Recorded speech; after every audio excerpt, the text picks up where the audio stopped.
હાલમાં ગુજરાતમાં ઇલેક્શનનો સમય ચાલી રહ્યો છે અને તેને લઈને જ રાજકારણ ગરમાયું છે, જ્યાં ભાજપ અને કોંગ્રેસ એક તરફ પોતાની એડી ચોટીનું જોર લગાવી રહ્યા છે અને પ્રચાર કરી રહ્યા છે, ત્યારે આ બધા વચ્ચે બીજી તરફ વડોદરા શહેરમાં અનોખો પ્રયોગ ચર્ચાના કેન્દ્રમાં આવ્યો છે।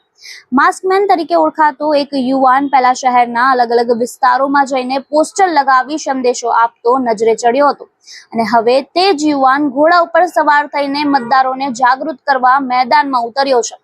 વોર્ડ નંબર 10માં પોતાની ક્રાંતિકારી સેના સાથે આ યુવાને મતદાન જાગૃતિ કાર્યાલય શરૂ કર્યું છે અને લોકો સુધી સીધો સંદેશો પહોંચાડવાનો પ્રયાસ કર્યો છે। ઘોડા પર ફરતા આ યુવાને લોકોમાં ખાસ ઉત્સુકતા જગાવી છે અને સાથે જ મતદારોને અપીલ કરવામાં આવી છે કે પહેલા વોર્ડમાંથી ભાજપને સાફ કરો અને પછી વોર્ડને સાફ કરો। તેમજ ભાજપના રિપીટ ઉમેદવાર નીતિન ડોંગા સામે ખુલ્લો વિરોધ નોંધાવ્યો છે અને આ અનોખા પ્રયોગને કારણે વિસ્તારમાં રાજકીય ચર્ચા ગરમાઈ છે અને હવે જોવાનું એ રહેશે કે આ અભિયાન મતદારોના નિર્ણય પર કેટલો પ્રભાવ પાડી શકે છે। ત્યારે આપનું આ માસ્કમેનને લઈને શું કહેવું છે, જે રીતે તેને અનોખો વિરોધ પ્રદર્શન કર્યો છે તેને લઈને આપનું શું કહેવું છે, અમને કમેન્ટ બોક્સમાં આપના મંતવ્યો જરૂરથી જણાવજો।